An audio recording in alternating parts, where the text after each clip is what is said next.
you know, waste disposal, the transfer of waste, the recycling, and the diversion. As Mr. McComey from DEQ and Jody can attest to over here, and you go to the state landfill meeting anymore, we talk about recycling a lot, but the new catchword is not necessarily recycling, but diversion. Diversion away from burying it in the ground, which in our case, we take it to the Laramie landfill where it's a lined, an approved lined facility to bury the trash there. Okay. It costs us about $160 a ton to affect that. So when we get these divertible recyclable items, we don't always, they don't carry enough value for our small area to even help finance itself without being a complete total subsidy to get it out, which in last month's meeting, we generate so much cardboard that we agreed to pay our contract operator, Ron Munson, $130 a ton to take this cardboard to Laramie because it has zero value. We get zero money out of it. So we bale it. In the effort to do that, we're paying Ron separately for that. But we're doing that just to try and divert that stuff. If we're diverting it to Cheyenne as a baled product, we're saving, now I know where the $40 a ton came from. We're saving about $40 a ton by doing that versus taking it directly to the Laramie landfill and having them take it and do something with it and or bury it in their landfill. So that's what we're doing. The key element to all of these is even some of these things that have zero value as a saleable product is if they get contaminated by a soda pop or a cup of coffee, you can get your whole bale rejected, and the limitation on that is 5% of a ton. So it's 100 pounds of dirty newspaper, cardboard, aluminum foil, whatever it is, can cause your bale to be rejected. It could cause the whole load to be rejected. So if we spill a Coke in this box and we don't pull it out, so we spill a Coke on the newspaper, it gets rejected. If it's not clean, it gets rejected. And even at this, the newspaper is worth about $5 a ton, which makes it worthwhile to recycle. We don't want to necessarily put it in the landfill. I think everybody's heard a story about, where they dug up a landfill someplace 60 years later and you could still read the newspaper. We're not doing that. This has a value and we're recycling it. The aluminum foil, even though it's aluminum, the stuff's worth $600 a ton if it's clean. If it's dirty and these two things go together, now it's worth nothing because this has contaminated this. And there's no practical way. It's not like you can run a magnet over it or something and get the dirty part out and keep the good part. Have a slide that goes with this. Oh yeah. So some of the things that are you would consider recyclable are like pizza boxes. They are corrugated cardboard. They're brown corrugated cardboard. But if they're contaminated with the food waste, they're worth it. This becomes not only a zero value, but then we have to pay to get rid of it because it's going to be landfilled. Okay, the milk cartons, same thing. You got contaminated in them. You've got these, which cost us $60 a ton to get rid of. So it's impractical for us to recycle them, but it's not impractical for us to divert them, which we are doing at our transfer station right now. We're diverting these into the recycling area. Ron is baling them. and we're putting them in our CD pit, which we're allowed to do by the DEQ standards.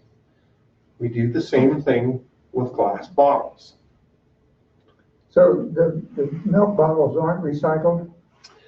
We're not recycling them because it takes so much volume and so much effort to get a bale that weighs a ton.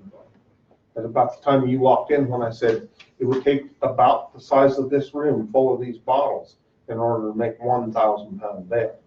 So the overall handling of that and baling it to get it to someplace then that is going to charge us to take it is just too much money. But we are diverting it, and we're saving about $40 a ton by being able to put this in our CD pit baled, as opposed to taking it to Laramie, loose in the trailer, or even baled in the trailer, and paying costing us roughly $160 a ton to get rid of it. So we are diverting it. Okay.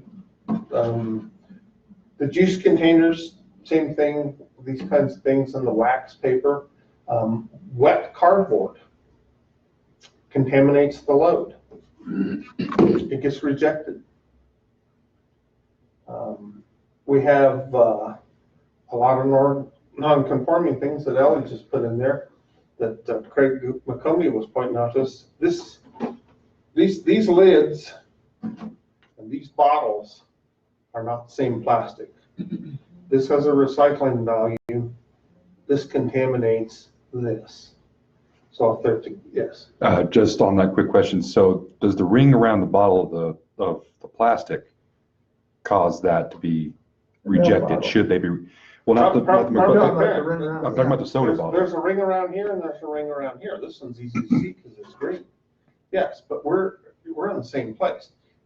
They're charging us to take this baled product. So by the time we take a dump truck load of plastic and make it into a 1,000-pound bale with all that labor, we're saving $40 a ton by putting it in the landfill instead of taking it to Laramie. So we're not recycling it, we are diverting it. Right, I guess. If the markets were to come back, Yeah. ring is an allowable percentage, but the cap is too much. It's too Okay, cap yeah, is that was the question. Thanks for making that point for me. So when we got down to the deal about, okay, what's the difference between plastic bottle of Coke and an aluminum bottle of Coke? This bale is worth $600 a ton.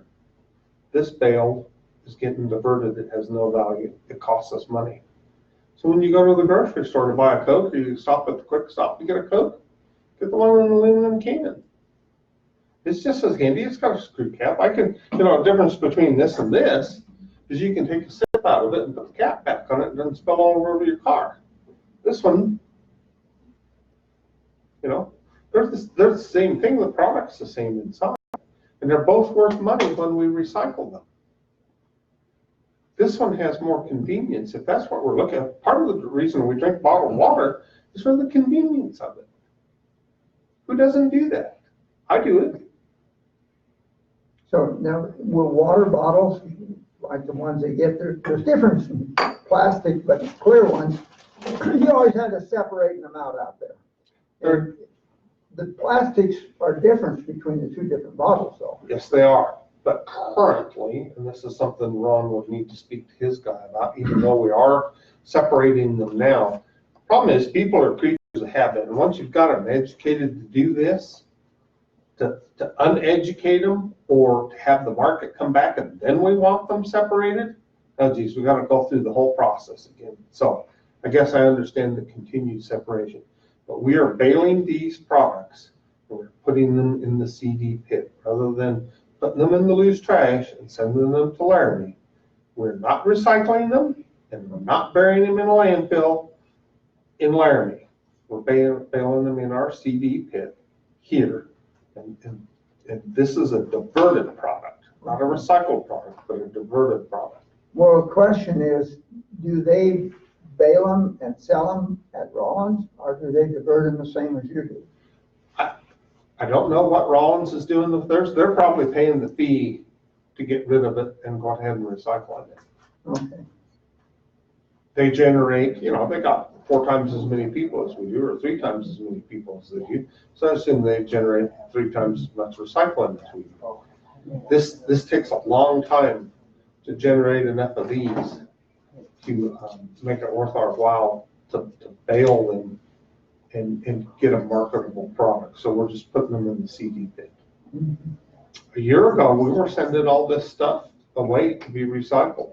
Yeah, what happened was that China rejected buying that stuff anymore. That's correct. We And not only weren't recycling in the first place. We were just sending it to We were- China and they were doing it. we were happy to pawn our responsibilities off on other people. And when you go to the state landfill meeting in August that we were at last year, the major shippers of recycling tried Vietnam, Thailand, and all those other third world countries to send it to, and they were pretty quick to figure out just exactly what China was, is they didn't want to be a dumping ground for our waste. That's the solution to a lot of this stuff is to make them so that they are recyclable. Well, they are recyclable. The problem is, Yeah, but to make them recyclable enough to make it pay to put them back into it. What I'm saying is, it's not recyclable if you can't get them from here to there to do it. cost effectively. Right. That's the key. We need more plants in the United States, and even, like I say, even if we have one in Denver, it costs $1,000 to load Denver. So, Yeah, back to your little circle. yes.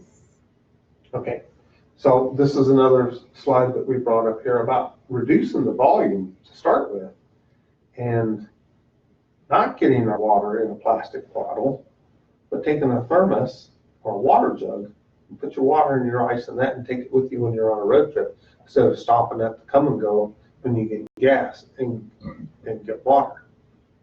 I run a construction company, and my guys, we've done it both ways. We've bought cases of water to send to the job in the summertime with the men, so they make sure they stay hydrated.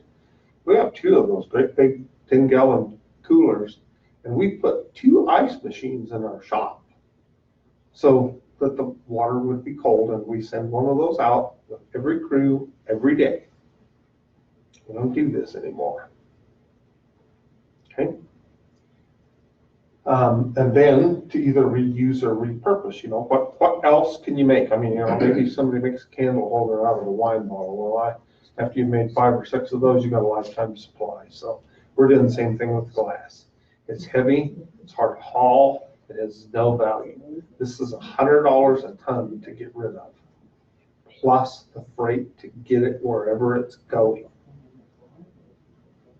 And then you get back to the recyclables that need to be cleaned, sorted, and then recycled. So to be cleaned, they need to be properly cleaned. To be sorted, they need to be properly sorted. The clear from the blue, the orange Tide bottles from the milk cartons, and it takes a lot of effort, it takes a lot of education, and it still takes a certain volume of that to be profitable. But until that stuff is worth $20 a ton or so, it's impractical for us to handle it, bale it, and ship it to a recycler. We can't recover any of our costs at all. And so we wind up subsidizing everything. The cardboard has such a huge volume that even at zero effort, our landfill board decided last month that we're going to pay our contract operator $130 a ton to get this stuff out of here, because he's able to assemble full semi-loads of cardboard because of the volume that we generate, and actually take them to Cheyenne and get rid of them. Okay, You have lost your slide presentation. that's no problem. Questions? Any more questions? Do you do metal cans or not? Do they get recycled? Steel cans, yes, and this stuff still has value, and it still makes weight, but we have to go back to the properly cleaned, properly sorted. This doesn't go in with the aluminum. Aluminum doesn't go in here. We got a lot of these where this can doesn't work, but we got a lot of them that are like this. Well, I understand that. Okay. There's people who don't take care of them. That's, well, I just wondered whether the cans get sent for recycling and being remelted down or not. Yes, they do. And 2 years ago, this was worth a ton of money because we go back to China and their industrialization of their country, they were taking on so much steel, that raw steel products and recycled steel products. Danny McGuire over here was making his living off of taking recycled steel to Colorado. He was getting $2,000, $2,500 a semi load. So if it cost him $1,000 to haul it down there, he was making $1,500 a load with recycled steel. This was part of what he was taking. This still has value. Well, there is a few, I know in Nebraska, there's one at Fremont, at Norfolk, that melts down recycled metal, and car products, they don't sort those out either when they go back in Well, there. there could be, and I'm aware, couple of my kids went to school in Hastings and Creighton, and so I'm familiar with Norfolk and the Grand Island area, and there's a ton of manufacturing in that area. I mean, I worked there for 35 years. If you buy overhead garage stores, there's 3 big overhead garage store companies that manufacture garage stores in Grand Island. Mhm. Okay, so this is a place to take that, and it has value. Now, how long does it take to drive from here to Grand Island? It's 500 miles. They don't take that, they have junkyards that do the recycling for the town there, but the value is in the ton and whether it can be recycled in this country is what Go ahead, the Sheldon. problem is. Okay, so I have 2 questions. One, if we're diverting the plastic and the glass, which I totally agree with and understand, Uh-huh. And I understand we don't want to uneducate people, but if the time-consuming part for a person who wants to recycle is rinsing them out and separating them for them not to be separated anymore, how necessary is it and how clean do they have to be? Part of the reason to clean them so they don't smell. Right, No, I know this came from my house. This was a dog food can. but that we recycle. I'm saying for the plastic that has water in it or the Well, it's soda. plastics that have water in them, if they got water in them, they're already clean. And we're They still taking the caps off? We are, just as we're trying not to divert the education that we spent a decade establishing. Sure. And then for the glass, the same thing. So just we rinse them out, and as long as they're rinsed out, they're okay. Yeah, and it's purely just a smell thing for that for now, and to maintain the habit. Okay? Okay. Just to maintain the habit. And then the second question is, how quickly will our C&D pit fill based on the amount of recycling that we're diverting? We've got roughly 80 years of site life there, Craig. So plenty, Give or take 10 or 15 years. Yeah. just knowing it's not going to decompose. I don't even know, how long have we been in that pit that we're in that new site? 6 years? Pushing 6 years now. Yeah, and we've used 20% of it? In 6 25% of years? it? We designed it, well, we dug out 5 years worth and we've been in there, that pit right now for 6 For years. 6. So we're already under our average. And so 80 years is what we anticipate. Yeah, 50 to 80 years. Got it. The thing is in 20 years, Shelby, we're not going to be putting this stuff in the land. Sure. You're going to have Or we're going to be putting less of it in the land, okay? That's my personal philosophy. But we have to have some place to go with it and a purpose to do with it. And those things are out there, they're in their infancy, we've been working on them for a decade. Sometimes when the value of this goes up, it doesn't become practical to buy it for a less valuable use. Sure. So sometimes the value of this going up discourages development into something else, okay? The last Go ahead. I just want you to reiterate, because I don't know how well this was explained. I want you to reiterate why people would divert this from their trash. If there's nothing that's happening to it and it's just going to the C&D pit, why would someone, a resident, a commercial business owner, divert it from their trash? Because by diverting it, they're saving us somewhere between $40 and $60 a ton of landfill. Correct, So and they're saving themselves money, correct? That's right. They're saving all of us money. Right. Okay. So The transportation costs and stuff is what you're talking about. The handling of the facility, the baling of it, the energy that it takes to run the balers, the cost of the baling wire and things like that. Maintenance of the baler, and then the transportation to take it and do something with it.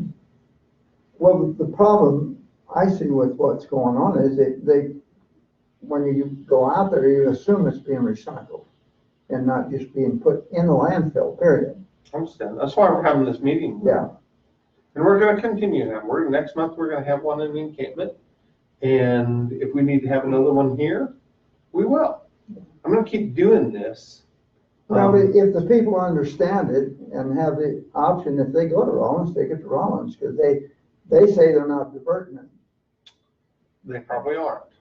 They're diverting glass, I know that. Yeah, glass is pretty hard to deal with, but that comes back to a political thing because they certainly could make fiberglass insulation out of those glasses. There's all kinds of things. There's no limit to the Yeah. amount of things that can be made from any of these products. Because of the manufacturing processes, they just don't bother about doing that. But if the manufacturers were I encouraged, understand that. they could probably do it. I don't disagree with you. What the point we're trying to make here is Yeah. that this district serves about 3,500 people. And for residential users, it costs $25 a month to get rid of your trash. So who wants to pay $30 a month in order to subsidize the recycling of this bottle? If a lot of that depends on what you're talking about. If that in the total end, if they were forced to recycle that stuff. But we're not. Yeah, well, that's a problem though. We look for the cheapest way to do it all. And not. No, I not what we disagree. have to I'm have. gonna disagree with you. I don't think we look for the cheapest way to do it all. I think we look for the most practical way to do it, which involves cost. Yeah. Craig, go ahead. But that's the cost. So That's where the problems come on. the city of Rollins right now is subsidizing recycling a lot. They may. And so it depends on who you talk to at the city of Rollins, Public Works, council members, whatever. There's a big drive to, the city of Rollins wants to completely get rid of recycling. Now that's just, it's a fight internally, but there's certain people that would definitely want to keep it, but then there's certain people that say this is costing us way too much money. And so it's 2 months from now, they could get rid of recycling. There are a number of facilities, and excuse me, I have the floor. There are a number of facilities in the state, and last August when we were there, and Craig and I attended a couple of the recycling demonstrations, and probably over half of the landfills and transfer stations are charging a fee to take recyclables. Now, if you want us as an entire wait a district. minute, I didn't want you to do anything. That's not what I was saying. And what I'm saying is that we need to, as a society, change the way we behave about this stuff. I understand. And not look at it. Do you think the 3,500 people in our solution? Do you think the 3,500 people in our district are going to change society? I don't know. They certainly can't if they never have an opportunity. Now, see, you're getting kind of angry with me when No. I'm gonna pick up because I'm just about done with this demonstration. I'm already 15 minutes late for my public meeting. Okay, so I humored you. You came in late, and I'm trying to answer all your questions as best I can. Well, I feel like you're not trying to answer them at all, or listen to what I've got to say. Please make your statement. Well, I'll make the statements that I'm talking about. Society needs to change the way we do this stuff. It has to. Well, We can't sustain what we're doing. I don't disagree with you. Yeah. And if you look at it purely on a monetary thing, you'll never do it.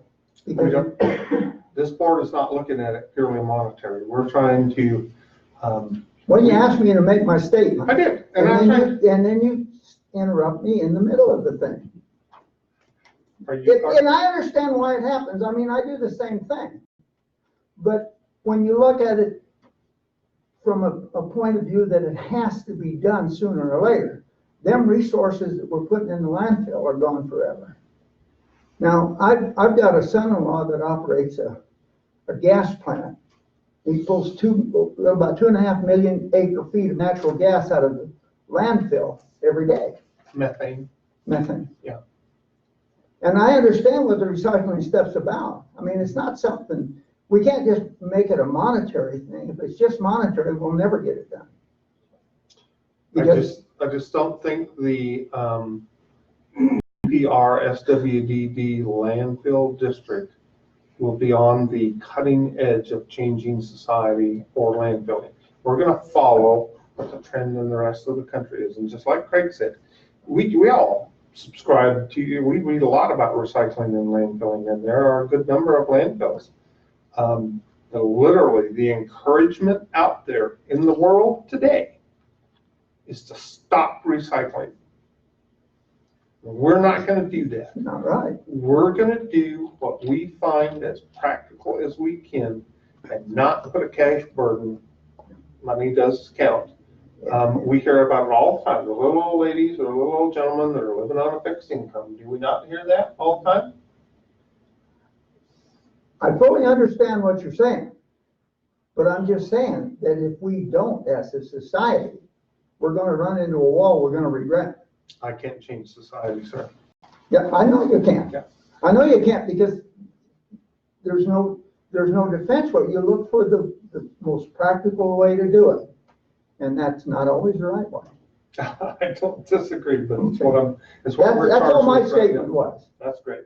Well, thank you for coming and thank you for your input. So, anybody else got any questions?